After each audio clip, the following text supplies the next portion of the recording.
this is not going to make changes overnight. It's unlikely for everyone to wake up and have a whole new, completely changed world. That is unlikely. And to try and just change that suddenly is highly unlikely. When Sitzer, was decided, yes, they would say it's more negotiable, but it has not markedly changed. They have to have more transparency. They're being more careful with their buyers. They're doing, a radical thing called a buyer presentation. We're used to listing presentations. Now, agents will say, I'm not comfortable with that. I haven't had to do that with buyers before. Well, so that's a comfort zone that you have to break out of and get some flexibility and get some coaching and training on that and become comfortable. Welcome to the Real Trending Podcast, where your host, Tracy Velt, Senior Director of Data and Content, interviews the brightest minds in real estate. Each week, brokerage leaders, top agents, team leaders, and industry experts join Tracy to share trends, secrets to success, and lessons they've learned navigating this ever-changing industry.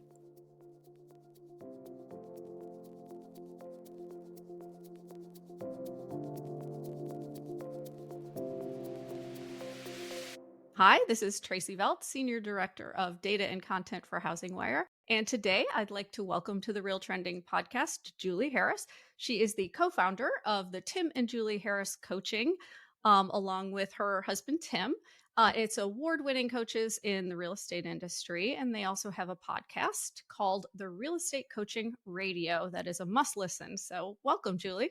Thank you. It is absolutely my pleasure to be here and to share this podcast with you, Tracy. I'm a big fan of you and all that you do at HousingWire. You guys bring so much to the industry, and it's just a pleasure to work with you always. So thank you for having me. I really appreciate it. Thanks. And the feeling is absolutely mutual. Julie and Tim contribute to HousingWire for content and do a phenomenal job of that. Very popular content on our site. So thank you for that. I do want to get into a little bit. You've been a successful coach for some time, and just for the audience that doesn't know your background, why don't you give us a little background on how you got started in coaching and where you came from? Sure, you got it. And I'll try and keep it pretty bullet pointed and succinct, so you can interrupt me or tell me enough is enough if you ever need to. But Tim and I, we've been married for 31 years and went to high school together, went to college together. We sold real estate for just under a decade in the 90s and 2000s when we were in our 20s and early 30s. And we used to sell between 100 and 200 homes per year, every year. Some people will say, oh, anybody can do that once. You must have listed a subdivision or a building. No, it was year in and year out, one house at a time. We did have some builders, but it was generally one house at a time. And so after we sold 103 houses our first year, and we got the attention of NAR. And they ran an article about us being agents of the year. I think it was 98 or 99 in there. And of course, we looked like we were 12 years old, so that got some attention. And that one thing led to the next. We wrote a book. Our first book was 0 to 10 million. And keep in mind, pricing wasn't what it was. So 10 million was kind of a big deal back then. And it was about 100 houses. So that was 0 to 10 million in 1 year. And that led to some coaching, although we wouldn't have called it coaching back then. It was more, training and shadowing. Agents used to shadow each other to learn best practices and things of that nature. So that was kind of our first foray into coaching. Then we were involved with Howard Brinton. I don't know if you remember Howard and Star Power. We were very involved with him. We were Star Power stars, and a lot of our friends to this day are from that group. And then we also had, we had our coaching clients, but then if we fast forward a bit, we were Mike Ferry coaches for about 4 or 5 years, did a lot of coaches training, did a lot of events. We ran some of Mike's divisions for a couple of years.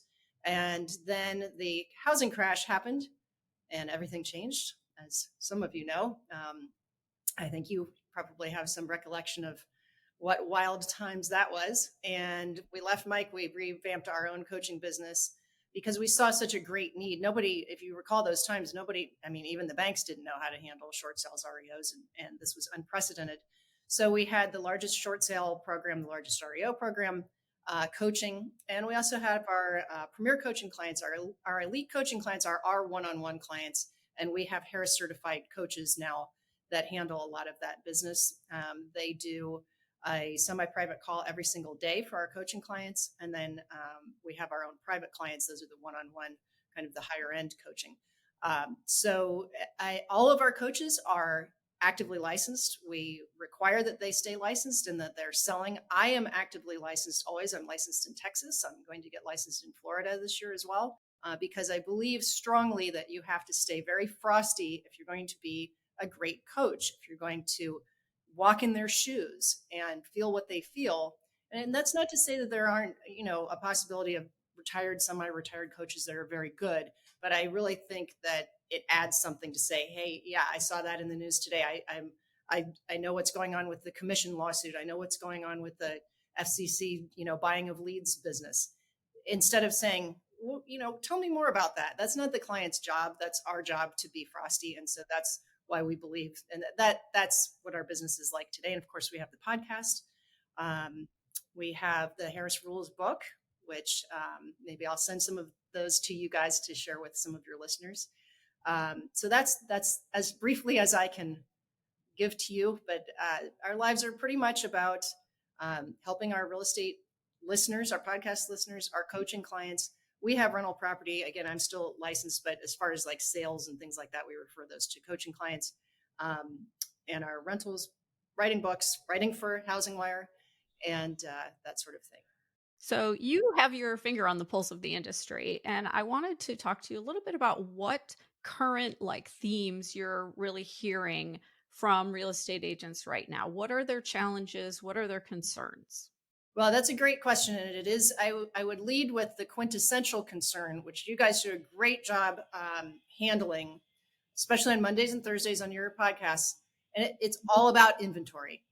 It's finding the right homes. There is not a lack of demand.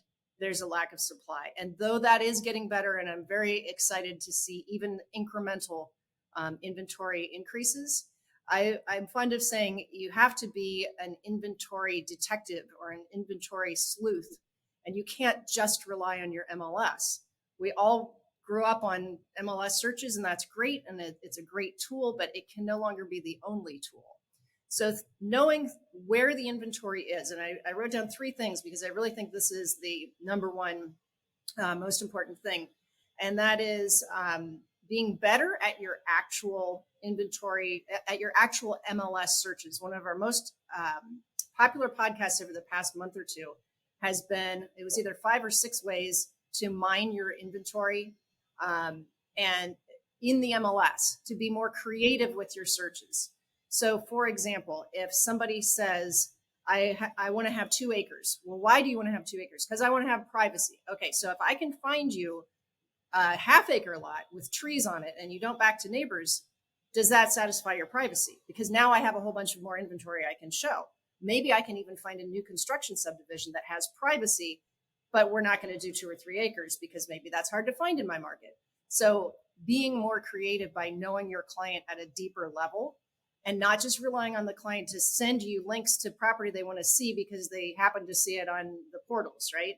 So being much more proactive, finding inventory with better searches in your MLS. And a lot of the MLSs teach that. You can take a class on how to use more search options. The second thing is knowing about new construction. That's killer. You guys have done a lot of great podcasts about new construction. Where is it? It's probably not lurking in your MLS. It might be some of it, but it's probably not all in your MLS. So how do you find new construction? Because that's 30% of the market after all. If you don't know about it or you believe it doesn't exist in your market, you're turning your back on 30% of your potential clients.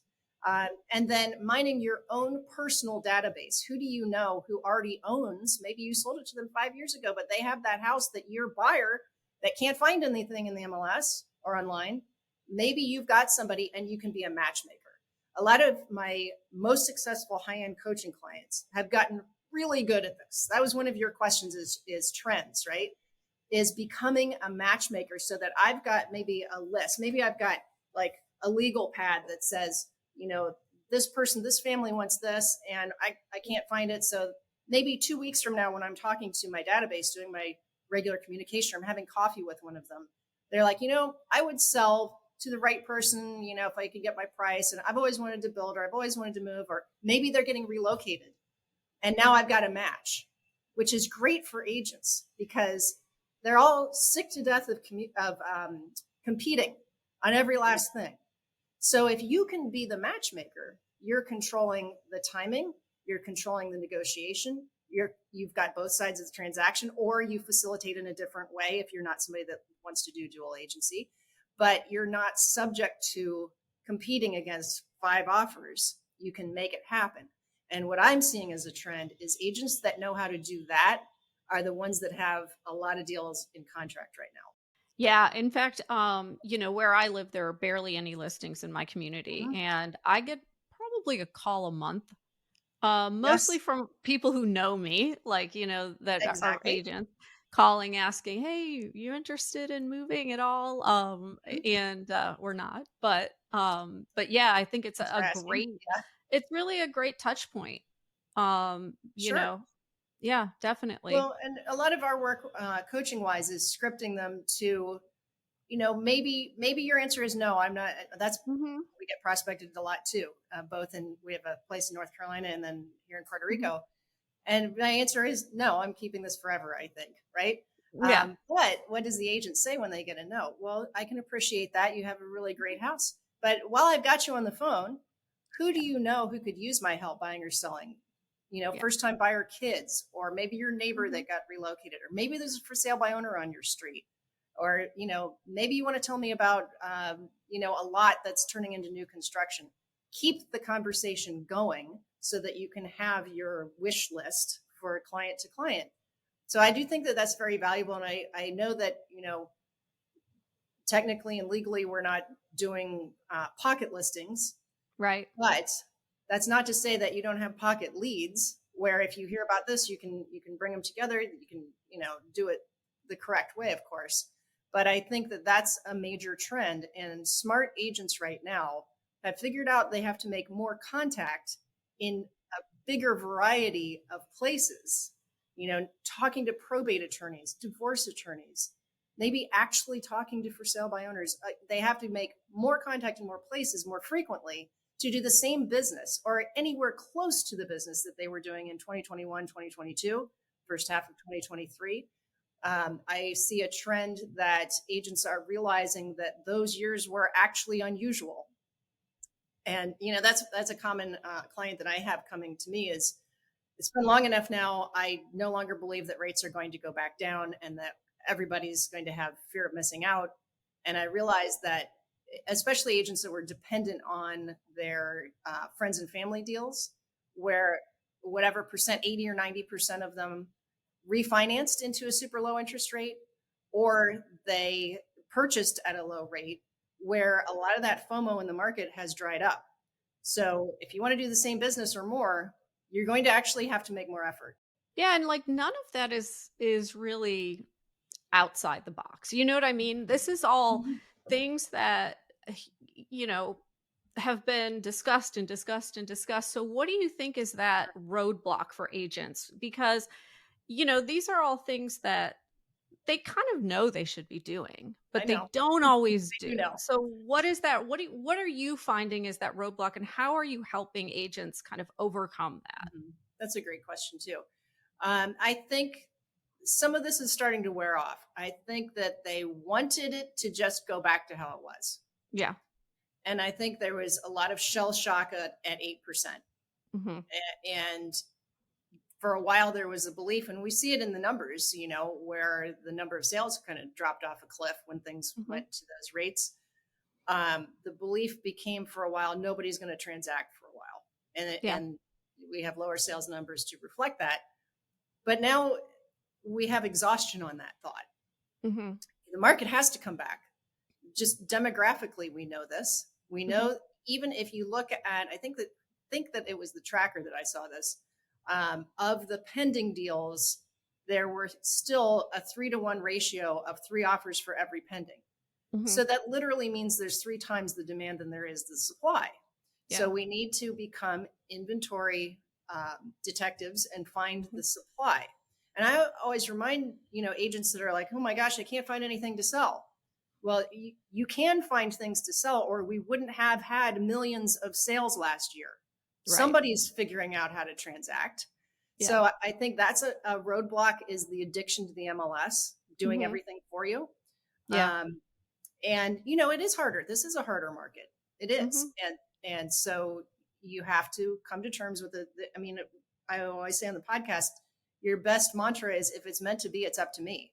Don't wait for the market to pump inventory to you. Don't blame your broker for things not happening. Don't wait. Agents have to stop waiting. Rates aren't going to be 3.5%. You guys stop waiting. And the real estate gods, small g, are not going to rain inventory on you all at once. We're going to bubble up and bubble up, burn it off, and people, will say, well, what if there's a lot more inventory? 3-to-1 ratio of contracts to sales. We will sell it.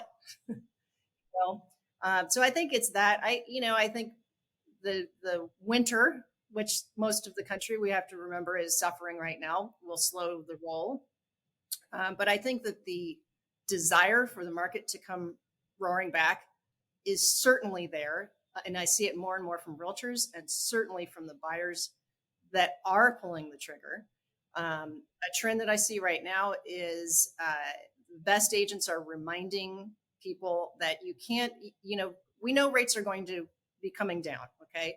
So why not wait for rates to come down?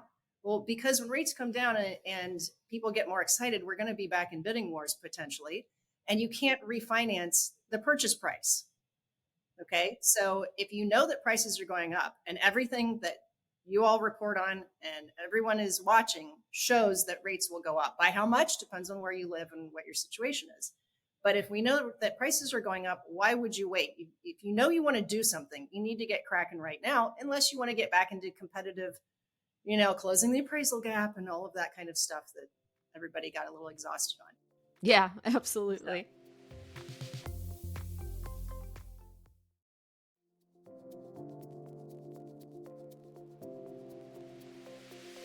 And I just want to note for our audience that you mentioned a couple different things with the Housing Wire podcast. That's Housing Wire Daily with Sarah Mhm. Wheeler, who does a fantastic job, along with Yes. Logan Matashami, in talking about the housing market and the overall economy.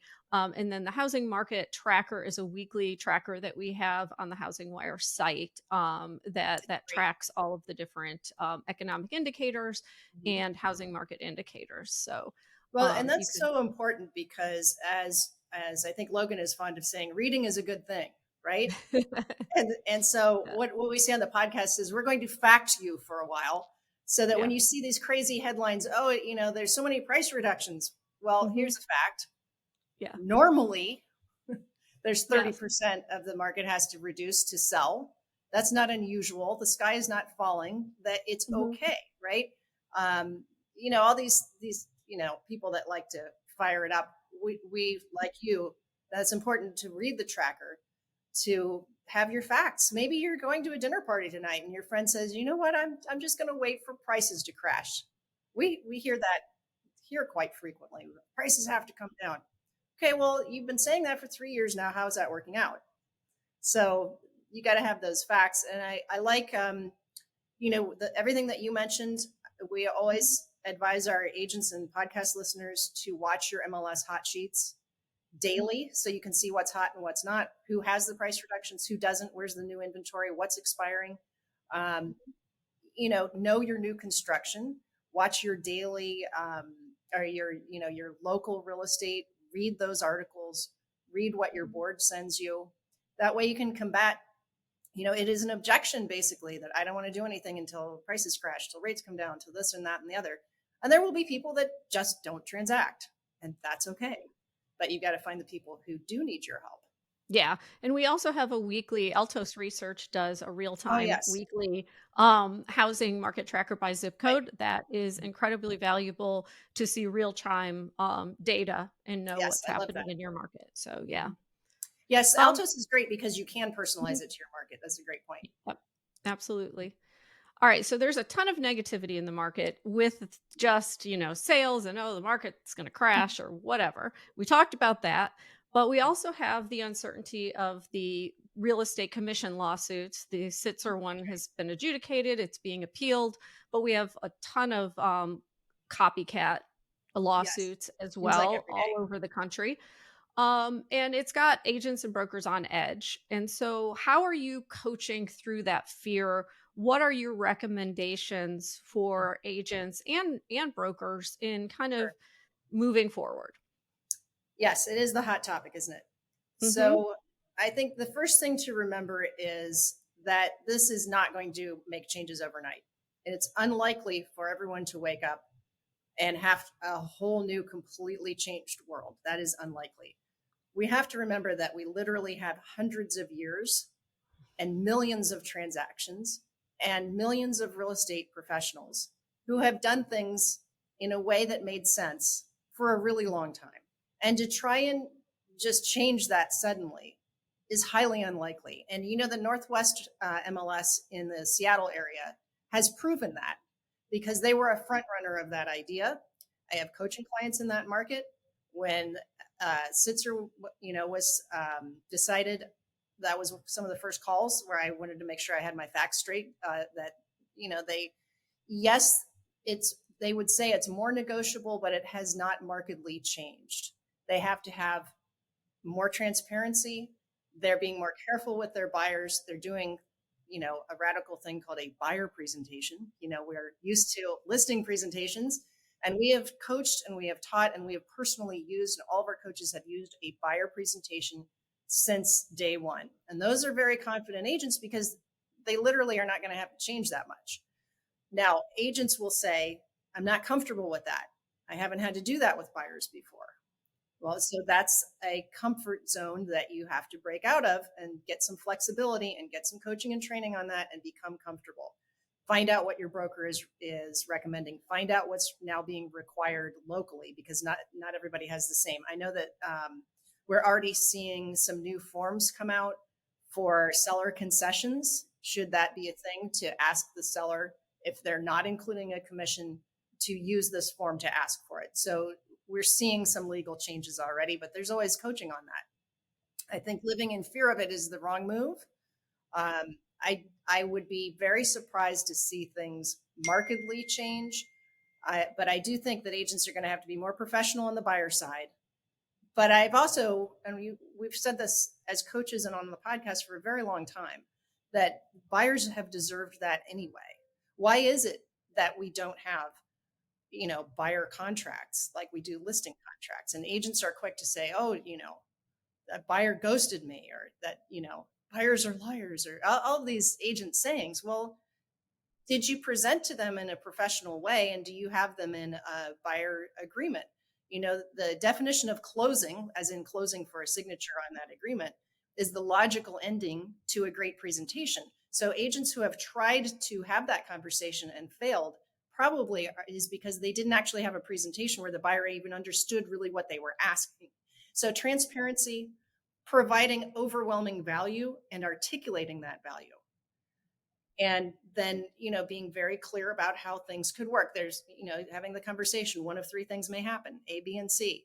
I need to make sure that you're aware that those could happen and what we'll do in those situations. And when you do that, buyers appreciate that. They love that, and that's how it should have been done from the beginning.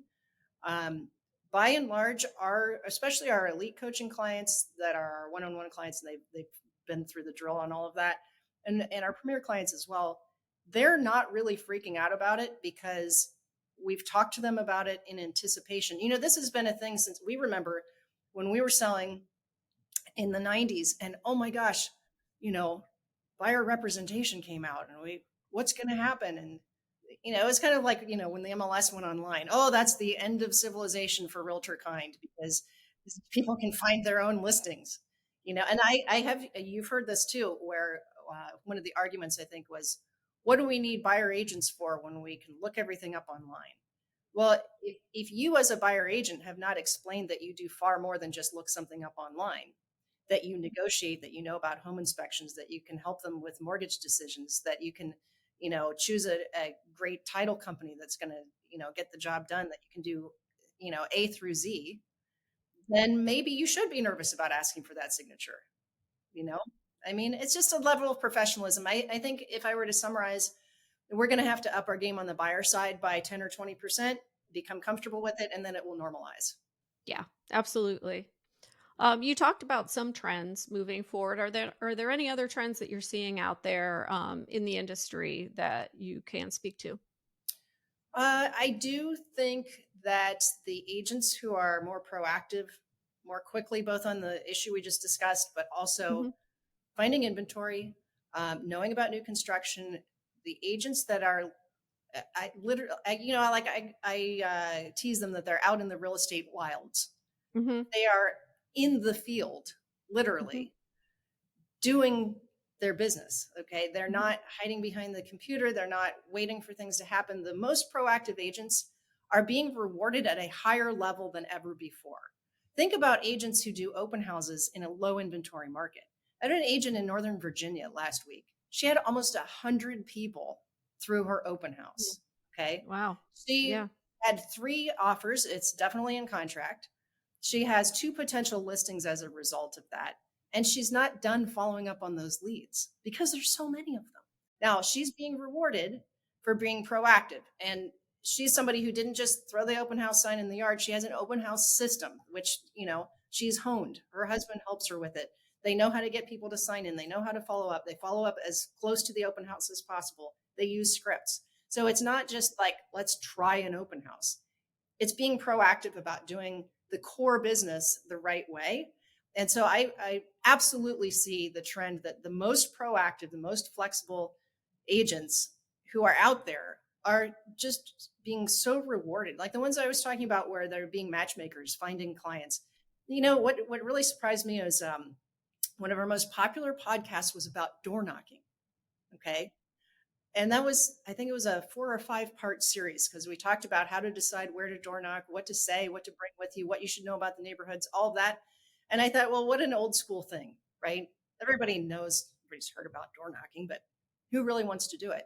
But the thing is that when you do it in an organized fashion and you keep track of what you're doing and you have real conversations, you're really being rewarded right now. Just to have a educated conversation with somebody, whether that's at coffee or at the door Yeah. or on the phone or at the gym, where you can go facting or you can Hmm. use the real data. People really appreciate that right now because there's so many headlines that want us to believe otherwise. Yeah. Yeah. Absolutely. And Yeah. and so even you have to also keep in mind the impact of pricing, right? So Hmm. what was it?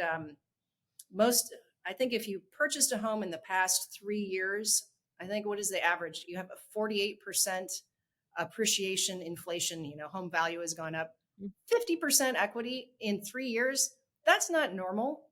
Okay. No. It's not normal. All right. We have to Yeah. realize that. But if you have those conversations, you know, people are thinking about what to do about that, how to deal with Hmm. that. That's a pretty unusual thing. And so what has that done for our realtor friends? Hmm. That's made the average sale price about 400,000, which means their Yeah. commission after most ways things work out is probably at least 10,000 for most, 9 or Hmm. 10,000, which means you have to sell 10 houses to make 100 grand. Yeah. 10. That used to be like 40. Yeah. Okay. So that's an impact where, they're getting rewarded at a really high level for being proactive. Many of our clients have a goal to do 24 in 2024. So they're working on 2 deals a month, which most people, most of your listeners, because they're educated, they're frosty, they're on top of things, they can say, you know what, I've done 2 deals a month, I could handle that. But it's doing them every month that is the challenge. And that causes you to have to be very proactive. But the rewards are really, really fantastic right now for the agents that do the things that, create business, that are focused, that are leading with lead generation and that do use professional presentations and do treat the buyer side with the presentation as well. Um, the rewards are incredible. I mean, look at the example I gave you of Tammy's open house. One open house, she sold it. Okay, 2 listings coming from it. She'll probably have a handful of buyers from that, and I think the house was 1,300,000. So that was one event, which will create 5 or 6 transactions. That's a pretty rich reward for some focused effort. Absolutely. So, Absolutely. yeah, And like you said, it's not just holding the open house, it's having an actual plan and a system sure. in place to follow through on everything.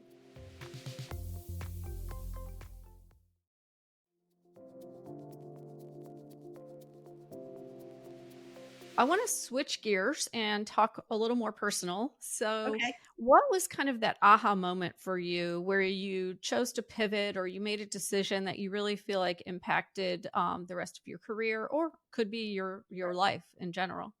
Well, since we're talking to real estate professionals, our deal Mhm. at the top of your podcast here, I wanted to give you an example of when we were selling real estate, a major pivot Mhm. that we did. As I said, we were used to selling about 100 to 200 homes a year. That was a lot of work. Mhm. And we had, and again, this was originally we were 20 something and looked like kids. Yeah. And so naturally, a lot of those sales were first time buyers. We were still in our first or second home, and they were our friends from college and high school. But then Mhm. we thought, for all of that work, maybe we ought to move across town and try out some luxury. And so we did, and it took a year to break in to New Albany Country Club in Ohio. You guys can Google it. It's amazing, beautiful Mhm. community. At the time, it was a lot of new construction, and that was a major pivot. And I think that maybe it's not for everyone. We love all of our Mhm. listeners and clients the same, and we have every spectrum out there from farm and ranch to luxury to what have you. Um, but that was fun. It was a great challenge. And a lot of people ask us, how do you do that? And there's only a few different ways. Now, agents will try to market their way in and spend a lot of money, and it will eventually work, but that's a lot of marketing. That's a lot of videos. It's a lot of, social online, um, and it will eventually work, but you may get frustrated or broke before it works. So I'm not saying don't do that, but know what you're signing yourself up for. What we did is we went after expireds because that had the advantage that the agent that was already embedded in that community for whatever reason didn't do the job, and we normally would not have been competing with that person because that was not our center of influence. We didn't grow up in a country club. We didn't golf. We didn't have kids in that school district. We were at a disadvantage. Okay. But when you find some really good expires, and it doesn't take that many, that person's out of the running. So that was good. Also, because it was across town, our pricing brains were not quite as honed in. And when you talk to expired, you know what the wrong price is most times. Sometimes, at least it's a pricing issue. And then we would start to network in person. We would go to coffee. We would walk around the trail. We would park our car. We didn't even own property there yet. So that was a major pivot for us because we still kept our old market, which had about a third of that average sale price, but it was a good challenge for us. And it also gave us a great background as coaches because we can speak to the luxury market. It is a bit of a different animal, but not entirely because those sellers want the same thing. And we eventually moved there and we had a great career there. So I think in real estate, that was uh, a very important move. And I think that the other one that I would say, we had several where it was, get back to the things that worked in the first place. How did we sell 103 houses our first year in business? Well, we did door knocking. We talked to a lot of people. We worked open houses. We expanded our center of influence. Back then there was no making videos. There was, you couldn't buy a lead other than paying relocation. We did start trying to hit the easy button for a while, and then you watch your net go down. And I see this, the FCC thing that was reported on, where that those rules are all going to change, and becoming less dependent on someone else's system for you, or even like videos where they've said, we're going to favor videos that are shorter now. What if you were an agent that had a whole bunch of hour long really fantastic content videos? Now you got to all start all over again, right? So becoming less dependent on other people or other companies, and people will say it's old school or it's back to basics. Well, the basics are the basics because they work. And it's funny because when you interview agents right about tax time, gross versus net, right? It's very interesting, the spectrum of what their net was. Trying, the agents that buy a lot of their business or have stiff referral fees for everything versus someone who has systematized, three things. They're great with their past clients. They're great with new construction. They've got maybe some attorney relationships. and maybe a builder. Okay. Where by and large, they are not having a lot of expense to buy the lead in the first place. They can spend their marketing dollars promoting their listings, which in turn bring business to them. They are self-generating. That's a big pivot to either not do that in the first place or get away from it, or look at it as what I'm leading with, and then I'll supplement with the videos and the social media and all of the things. It's not that that doesn't work. It's just that it doesn't work as quickly or as efficiently. Yeah, definitely. So, So, we're running out of time, so I want to yes, do like kind no of a worries for time. rapid fire I could based on talk to you all all of day. that. 3 to-dos for Yes. agents that could change the course of their business this year. Well, lucky for me, you sent the questions ahead of time. So I wrote down 3 major things. Okay. Okay. Number 1, work to generate new business daily, not just when you feel like you need it. Daily, like taking vitamins or brushing your teeth. And that should be a combination of being better with their database. Every agent says I would have been better at talking to my database, because they know, love, and trust you. It doesn't cost you any business. And oftentimes you're not competing for it. So be better with your database more consistently. That combination plus something that's more, a group of people who are more likely to need to transact faster. That can be anything, your choice, for sale by owners, for rent by owners, expireds, withdrawns, probate attorneys, divorce attorneys, people who are likely to actually need to transact now, relocation relationships even. Okay. Number 2, stay educated. As you guys say, reading is good. Stay positive, be enthusiastic, make your own market. If it's meant to be, it's up to me. You have to own your success. I had an agent I talked to yesterday, a new coaching client. She said, she did 131 sides last year. And she said, even during COVID, I managed to do 71 transactions. I said, how'd you do it? She said, I never gave up.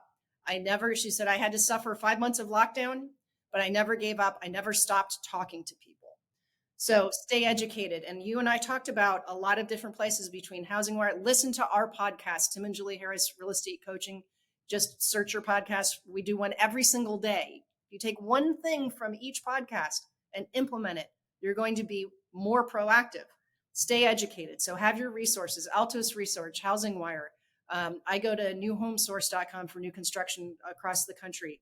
Your own local Board of Realtors reports and things like that. I read the NAR stuff. They do some great reporting, especially national stuff. So reading is good. And number 3, double down on actually expanding your center of influence. How many people do you know, and how often do you actually have real estate conversations? One of the things that I'm doing with my coaching clients is we're talking about having less to think about, less to wonder about, less, not more. So we're whittling down their weekly goals. Weekly.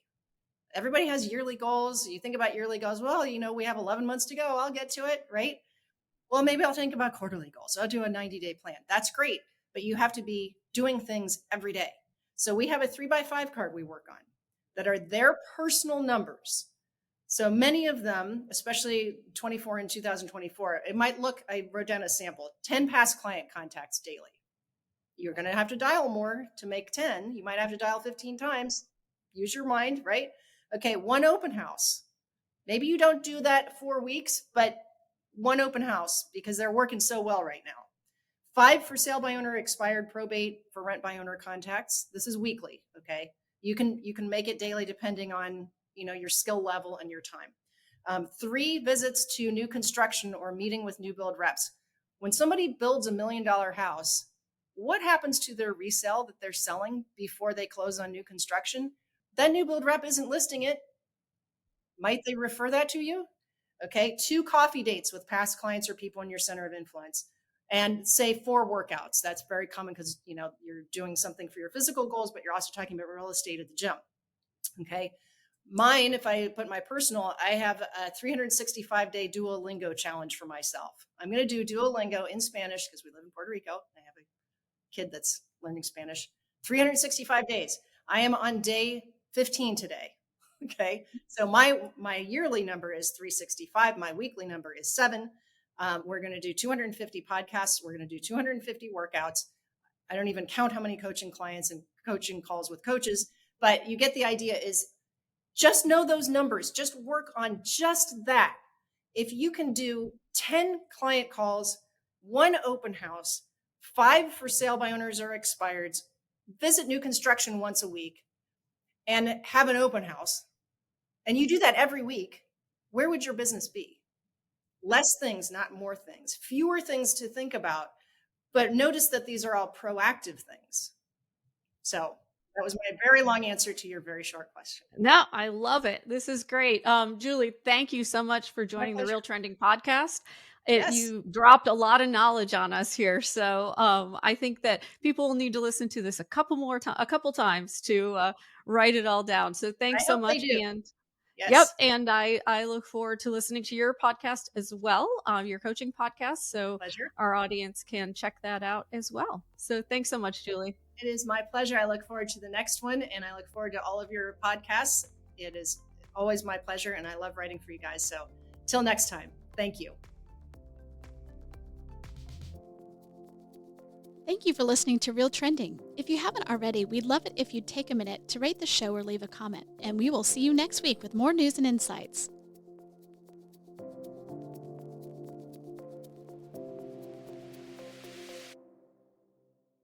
This podcast is a part of the C-Suite Radio Network. For more top business podcasts, visit c-suiteradio.com.